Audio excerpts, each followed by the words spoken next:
Speech off. Hi guys, welcome back to my channel. So it's been a minute since I've done a video, but COVID hit our household, so yeah, it's been fun. I just kind of got my voice back, but I have a feeling we're in for round 2 of illness because my nieces, twins, they are sick again. I don't even know if I'd call it again. They're not positive for COVID anymore, but they never got over the cold symptoms. So the cold symptoms they had turned into some kind of respiratory infection, and yeah, it was a whole thing yesterday. So I have a feeling this ain't over. So I'm going to get this wrap up done and a bunch of videos done while I have the voice for it. I have my cup of tea here, so let's just get started. I'm gonna go over the ones that I already read, that I already talked about in my last update, just so that I can go over all the prompts for the different readathons that I participated in. But I participated in 3. Historathon, the Moore Montgomery one, and then the C.S. Lewis one. I will tag everybody who corresponds to these readathons, but let's just get to the books and the prompts that they stand for. So yeah, like I said, I'm going to go over the ones that I already talked about in my last update, just to go over the prompts. So the first book I read was for the War and Conflict prompt, The Twins on the Train by Suzanne Goldring.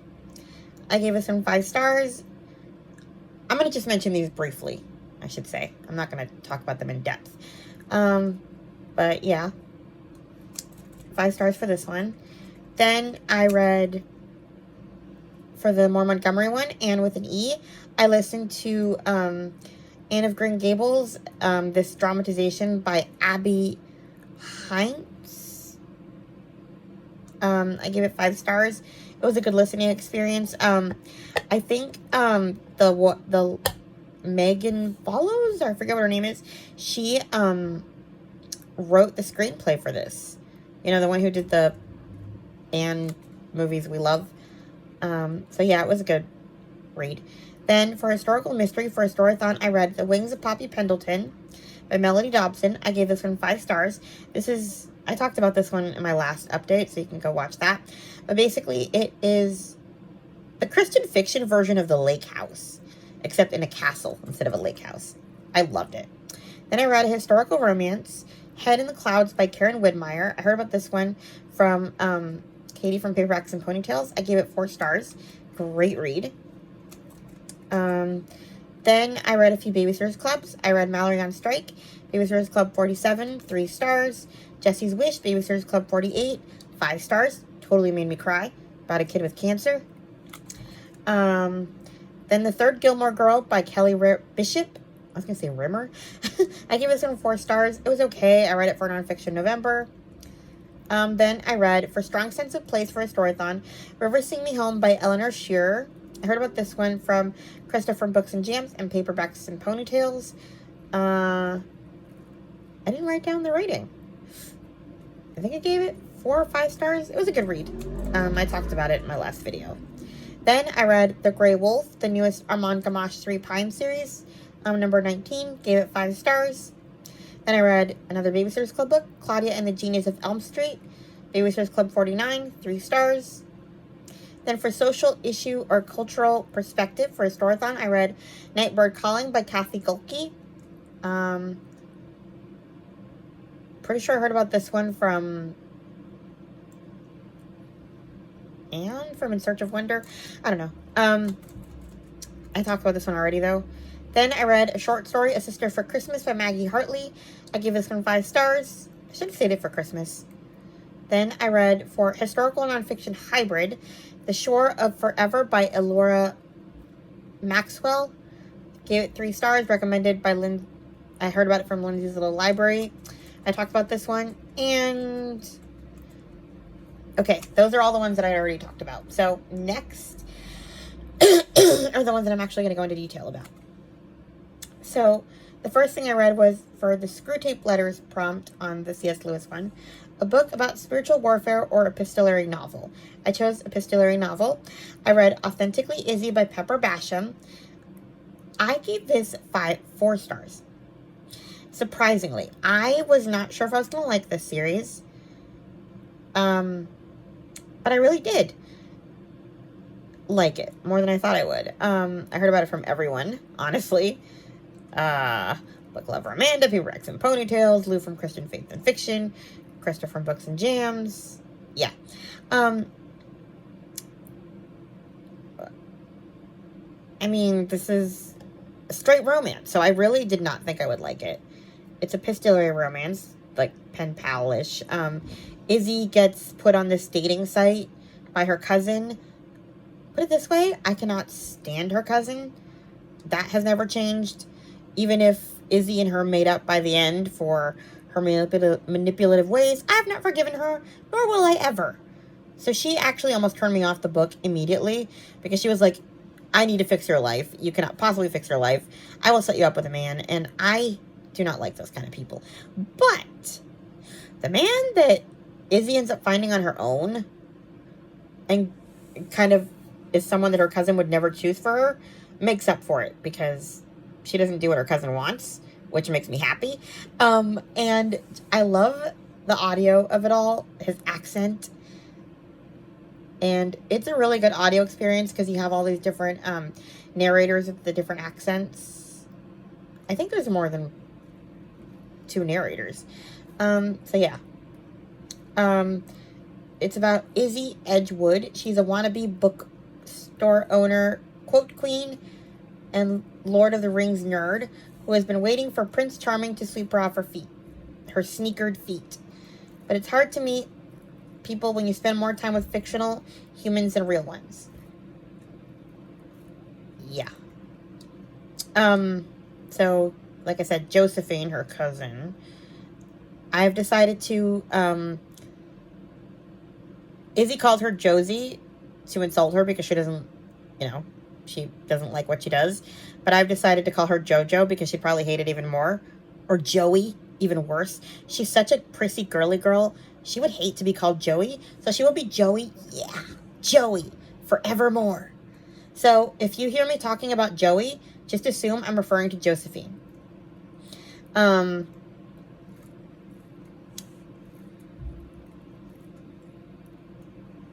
But yeah, I loved Brody, and I did not understand the Lord of the Rings references because I don't really read Lord of the Rings, but I never got into it. But either way, I enjoyed it a lot, and I'm looking forward to the next 2 books.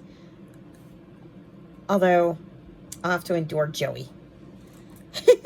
Then I read another book for War and Conflict, Until We Find Home by Kathy Gulke. I gave this one 4 stars. I heard about this one from Carmen Janae, and I have to say, I agreed with her. I didn't think I would. I thought her take was really harsh. A little bit, but it was not. So, this is about Claire Stewart. She joins the French resistance okay, I'm just going to read the description. For Claire Stewart, joining the French resistance sounds as romantic as the storyline she hopes will one day grace the novels she wants to write. But when she finds herself stranded on English soil, on English shores, with 5 French Jewish children she smuggled across the Channel before Nazi stormed Paris, reality feels more akin to fear. With nowhere to go, Claire throws herself on the mercy of an estranged aunt, begging Lady Miranda Lanford to take the children into her magnificent estate. Heavily weighted with grief of her own, Miranda reluctantly agrees if Claire will stay to help. Though desperate to return to France and the man she loves, Claire has few options, but her tumultuous upbringing, spent in the refuge of novels with fictional friends, has ill-prepared her for the daily dramas of raising children, or for the way David Campbell, a fellow American boarder, challenges her notions of love. Nor could she foresee how the tentacles of war will invade their quiet haven, threatening all who have come to call Bluebell Wood home and risking the only family she's ever known. So, yeah, when I heard Carmen Janae's review, she pretty much said that she didn't really like Claire at first because Claire was kind of mean to these kids and kind of like held them at arm's length and resented them. And I thought that was a little harsh because of the premise. It was like she didn't expect to have to take care of them. But she wasn't wrong. Like, I did not like Claire by the end. Like, she never warmed up to me, which is why I gave it 4 stars. Because I like everybody else, especially the doctor who ends up kind of having a thing with Claire's aunt, Miranda. I loved, like, all the kids. I loved Claire's eventual love interest, too. But Claire was so awful that by the time she redeems herself, it's too late for me. Like, I just could not stand her.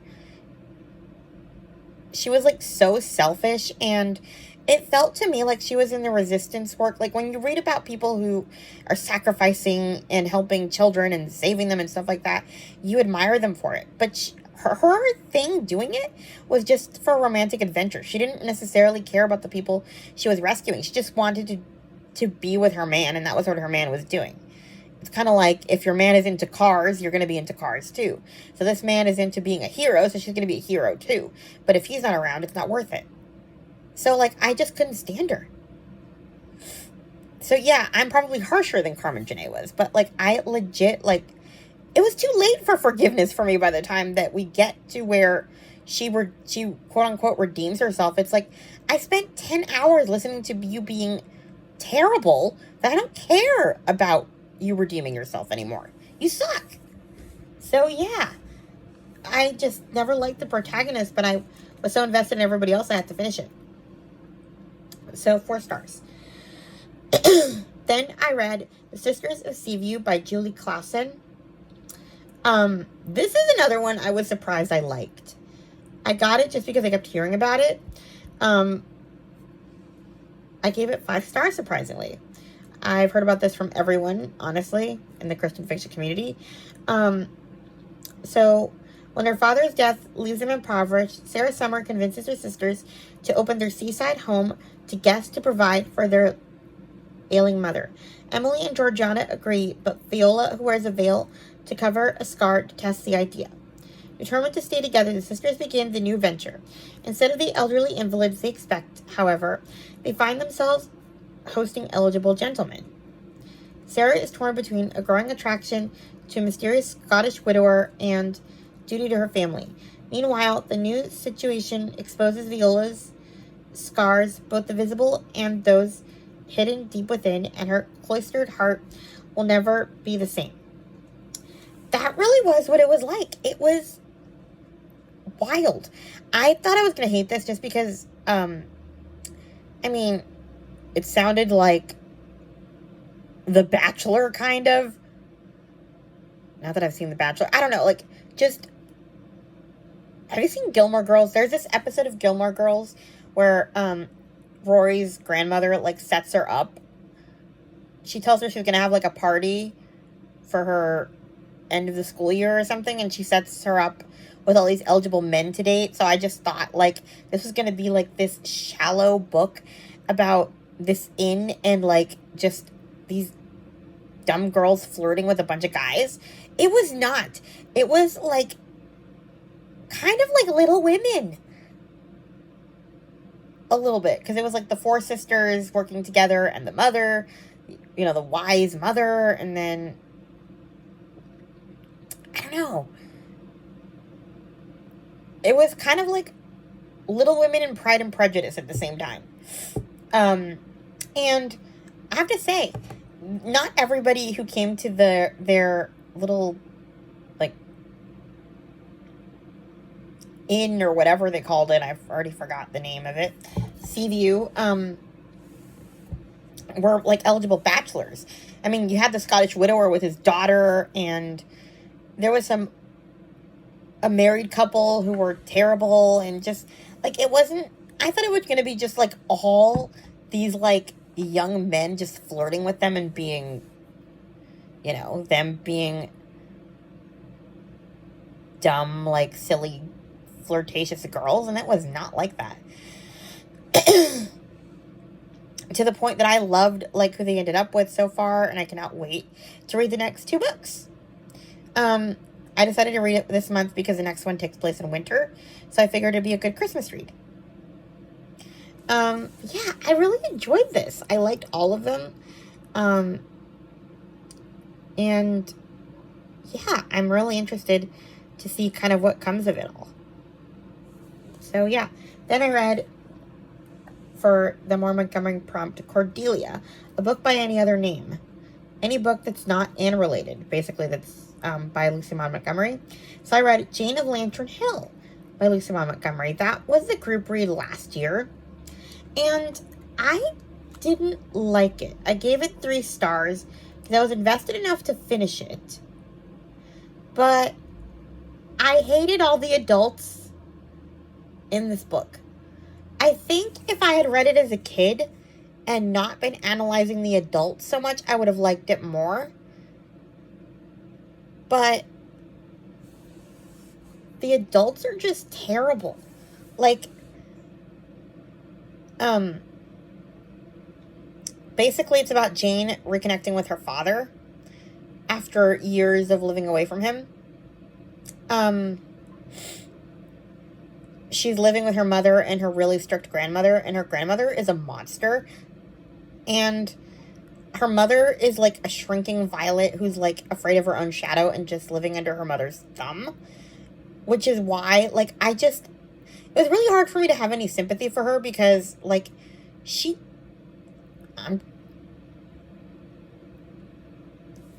the circumstances for why Jane didn't know her dad were her grandmother's fault, but also her mother's fault and her father's fault because, like,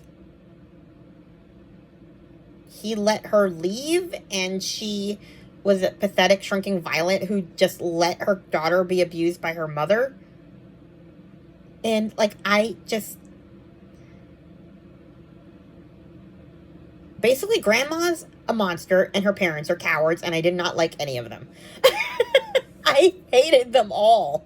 Like, I enjoyed the relationship that Jane formed with her father. That was nice.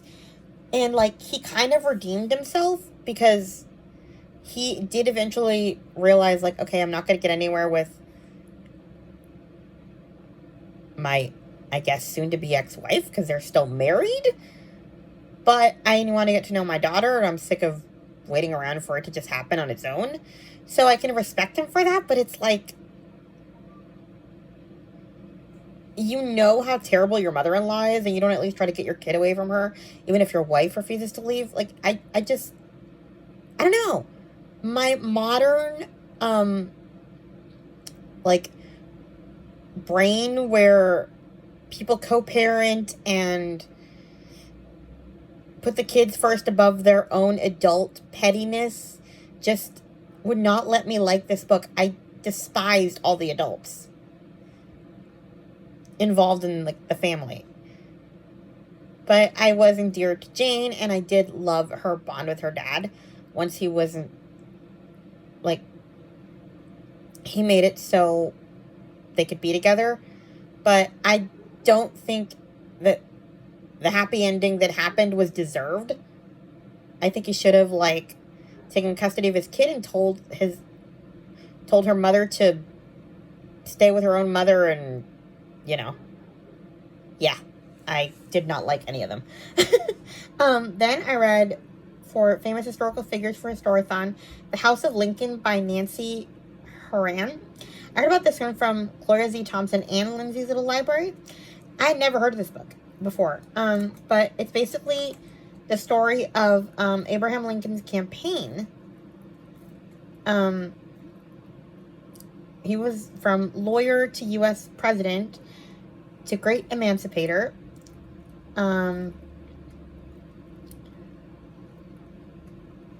Just kind of his life. It's told from the perspective of a girl who worked for him. An immigrant girl. She was from Madeira, Portugal.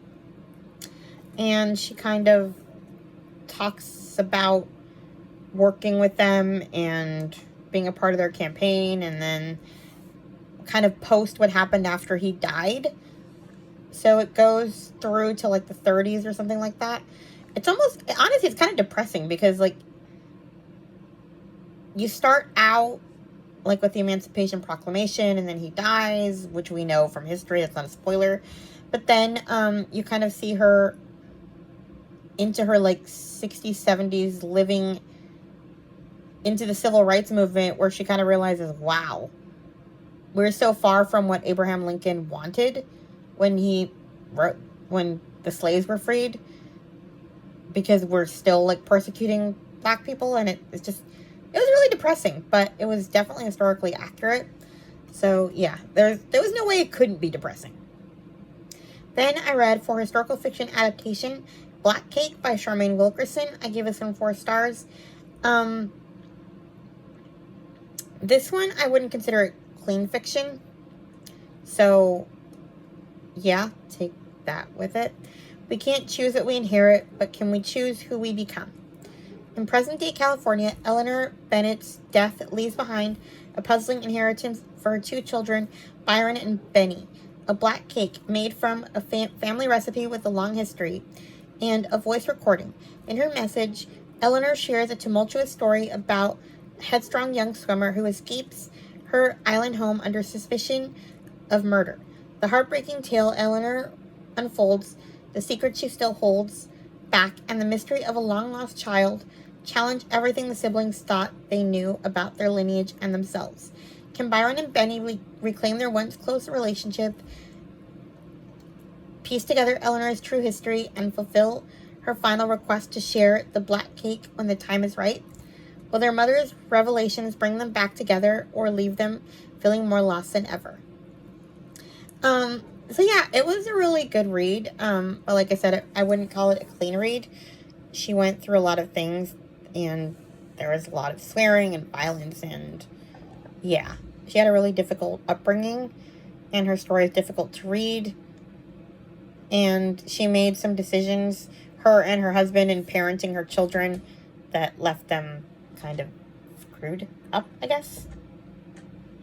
Huh? So, yeah. Almost done. But yeah, I gave this one 4 stars. Then I read Historical Era Exploration, an era of history you're not familiar with. And it could also qualify for the Space Trilogy in the C.S. Lewis Readathon, a science fiction read.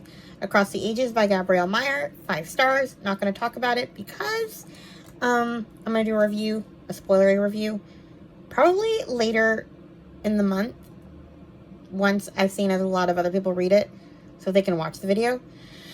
I don't like to do my timeless reviews too early. Then I read, for the Narnia prompt, middle grade or fantasy, I read The Marvelous Land of Oz by L. Frank Baum. I gave it 2 stars. It was fine. It was about this boy named Pip or whatever, and he creates a pumpkin head, and he wants to go to Oz. I don't know. It wasn't that interesting. I didn't like this particular one. I'll see if I like Ozma of Oz better. And then I read the group read, The Briar Club by Kate Quinn. I gave it 5 stars, but I might put it down to 4 stars. Basically, it's about these women who live in this house and kind of become friends, and a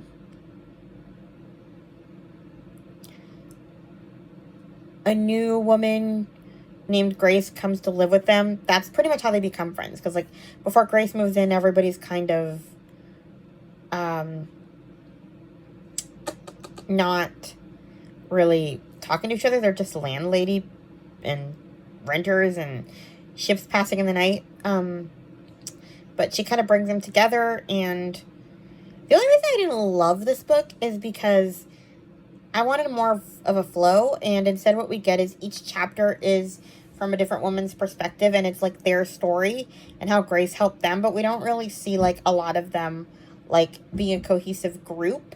So I didn't really see the togetherness as much as other people might have seen it. So it was like, you see them band together at the end, when basically you start at the beginning, you know that a murder happens and you don't know who is killed, and between each chapter there's like little intermission from the perspective of the house. And it talks about, it gives you like little clues as to who died, but you don't really get it until the end. So if that makes any sense, I don't know. It was okay, but it wasn't like my favorite read, and it was definitely not what I could consider a clean read. Kate Quinn is pretty gory. And the last book I read was I forgot to write it down, but it was Sweet Shop of Dreams by Jenny Colgan. I read this one because the next two in the series are Christmas reads, and I want to read those in December. But basically, Rosie Hopkins goes to help her aunt restart her candy shop, her sweet shop, and romance happens with kind of a grumpy, injured guy, which I actually enjoyed that romance, weirdly enough. But there is definitely some swearing and one scene where they do it pre-marriage. It's not too descriptive, I don't think. I kind of skipped past it, but yeah. I enjoyed it, and I'm looking forward to the next two books in the series. Christmas at Rosie Hopkins' Sweet Shop and The Christmas Surprise. So I'm going to read those in December. Yeah. Anyway, that's basically all I read in November. I'm trying to finish my Goodreads list so that I can do that. That's going to be a really long video because I did not break it up the way I usually do. So yeah. And I also have my December TBR to make up. So expect a video dump. Please like, comment, and subscribe, and I'll talk to you guys in my next video. Bye. Speech on. Stop recording.